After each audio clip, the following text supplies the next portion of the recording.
नाज़रीन कराम, एक बार फिर प्रोग्राम उम्मीद निजात में आपका खैर मकदम। आज हमारी गुफ्तगू जारी है अफ़्व दरगुज़र के हवाले से, और हमारे साथ क़िबला मुफ्ती साहब तशरीफ़ फरमा है। और ब्रेक से पहले आप गुफ्तगू फरमा रहे थे कि अफ़्व दरगुज़र की कितनी फजीलत है। हम सीरत रसूलुल्लाह सल्लल्लाहु अलैहि वसल्लम की तरफ अगर मुतवज्जे होते हैं तो आपकी ज़िंदगी में हर तरफ बहुत सारे वाक़यात ऐसे मिलते हैं जहाँ पर अफ़्व दरगुज़र जो है बहुत नुमायाँ तौर पे आपकी सिफ़त नज़र आती है। ख़ुद आपके अंदर, आपके आल पाक के अंदर, असहाब किराम के अंदर ये सिफ़त जो है ना वो कूट कूट के भरी हुई है।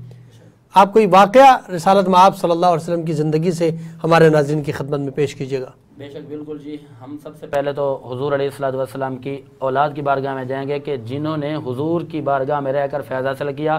शबीह पैगम्बर, शबीह मुस्तफ़ा इमाम हसन अलैहिस्सलाम की तरफ मैं आपको लेके जाना चाहता हूँ। मेरे इमाम हसन अलैहिस्सलाम, आपका जब ज़माना था, आपका दौर था, तो आपकी एक लौंडी थी। लौंडी जो है ना जी, दस्तरखान पे प्याला लेकर है जिसके अंदर सालन था, तो वो सालन रखते हुए जो है ना कुछ नीचे गिरा तो आपके लिबास पे जाके लगा। तो मेरे इमाम ने जब अपना चेहरे अनवर ऊपर उठाया ना, जो शबीह पैगम्बर थे, शबीह मुस्तफ़ा थे, तो लौंडी भी उनकी कदमों में रहने वाले कोई अगर ख़ासों की निस्बत में नौकर रहता है तो अल्लाह उसको भी आम नहीं रखता। तो वो भी समझती थी कुरान और हदीस को। जब मेरे इमाम ने ऐसे चेहरे अनवर उठाया ना तो लौंडी ने फ़ौरन ये कहा, वल काज़िमीन अल ग़ैज़। रब का कुरान ये कहता है। मेरे इमाम ने मुस्कुराते हुए चेहरा नीचे किया।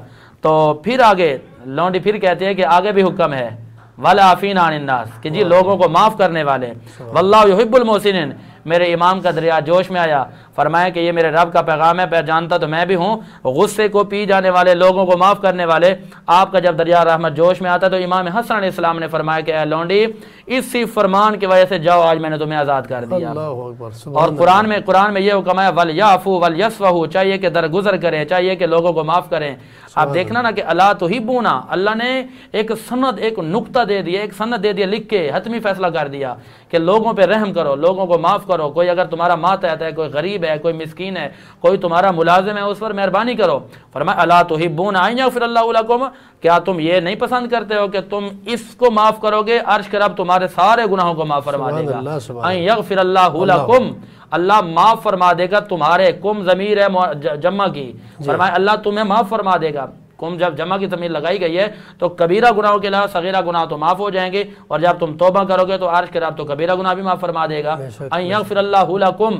फिर कुरान ये कहता है कि इस बात पर अमल करो, इस बात के मुताबिक चलो। और कुरान में बार बार जगह जगह पे ये हुक्म दिया गया है कि देखो अफ़्व दरगुज़र करो। जब तुम अगर लोगों पर अफ़्व दरगुज़र का मामला नहीं करोगे ना तो परफेक्ट 100% कोई भी बंदा नहीं है। जब क़यामत में पूछा जाएगा, मैं अगर ये कहोगे जी मैं परफेक्ट हूँ, मेरा एक इदारा है, मैं एक मदरसे का मालिक हूँ, मैं बोले जी इसको निकाल दो तो इसको दाखिल कर दो, इस बच्चे को निकाल दो या इस उस्ताद को निकाल दो, मैं अगर ये कहूँ मैं कौन सा परफेक्ट हूँ 100%। अगर मुझसे अर्श के रब ने पूछ लिया, कब्र में चला गया, मेरे आका ने रुख अनवर फेर लिया, फरमाया कि तू मेरे गुलामों पर जुल्म करता था, तो मेरे मिस्कीनों पर जुल्म करता था, तो मेरे कलमा पढ़ने वालों पर, शरीयत पढ़ने वालों पर जुल्म करता था, आज तो किस मुंह से मेरे सामने आ गया और मेरे कमली वाले आका ने चेहरा मोड़ लिया, तो मैं क्या जवाब दूंगा। ये तो कोई कह नहीं सकता कि मैं परफेक्ट हूँ। 100% तो मेरे भाई कोई भी नहीं है। जब कोई भी नहीं है तो अल्लाह की बारगाह में माफी मांगने से पहले पहले माफ करना सीखो। मेरे आका की जिंदगी सीरत तय्यबा उठाकर देख लीजिए, तारीख में ऐसे वाक़यात बिल्कुल नहीं मिलते, ना तारीख में आज मिलेंगे ना कल मिलेंगे जो मेरे आका ने अफ़्व दरगुज़र के मामलात कर दिए।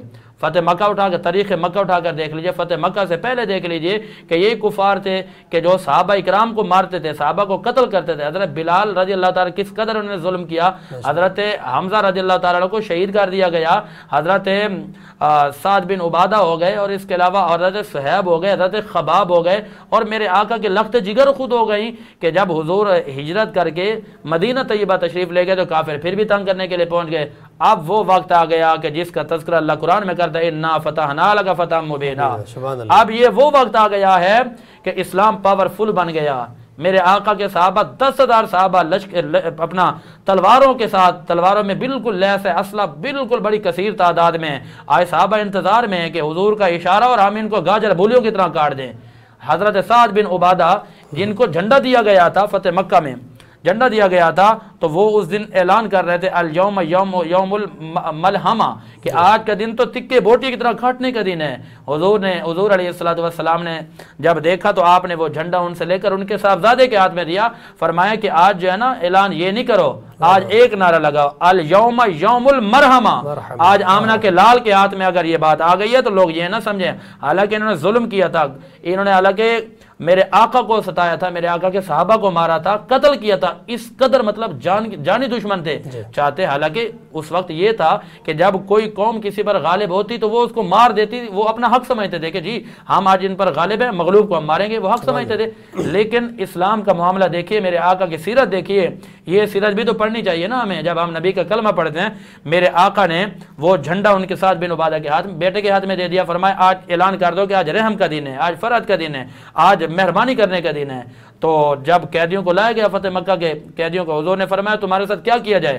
عرض کرتے ہیں کہ اے آمنہ کے لال، ہم نے آپ کے بھی بڑے چرچے سننے اور آپ کے والد گرامی کے بھی بڑے چرچے سننے کہ آپ تو بڑے کریم ہیں۔ حضور نے فرمایا کہ پھر کیا جائے؟ عرض کرتے ہیں کہ ہمیں اگر معاف کر دیا جائے تو زیادہ بہتر ہے۔ حضور نے فرمایا جاؤ، محمد عربی آمنہ کا لال وہ دین وہ اسلام لے کر آیا ہے اور وہ کردار لے کر آیا ہے کہ آج میں نے تم سب کو معاف کیا۔ اور یہی معاملہ جنگ بدر میں ہوا۔ جنگ بدر میں جو کافر آئے، حضور نے پوچھا کیا جائے؟ کوئی صحابہ کہتے ہیں کہ آقا عمر پاک نے تو فرمایا کہ آقا ان کو گاجر مولیوں کی طرح کاٹ دیا، یہ کفر کے پوپ ہیں۔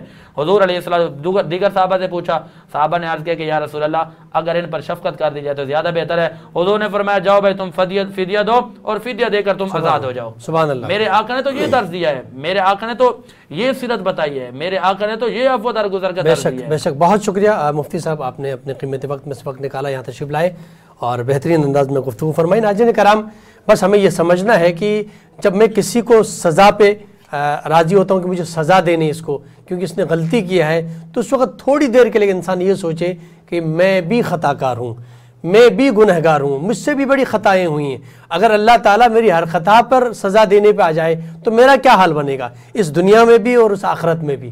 لہٰذا مجھے سوچنا ہوگا کہ اگر مجھے اپنے گناہوں کی بخشش چاہیے، اگر میں اللہ کی بارگاہ میں اپنے گناہوں کو بخشوانا چاہتا ہوں تو اللہ تعالیٰ یہ چاہتا ہے کہ تم میرے بندوں پر رحم کرو، تم میرے بندوں کو معاف کرو، میں تجھے معاف کروں گا۔ ناظرین کرام، بس یہاں پر یہ پروگرام کا وقت ختم ہوا چاہتا ہے۔ اپنے میزبان ڈاکٹر سید مظفر حسین رضوی کو اجازت دیجیے۔ اللہ نگہبان۔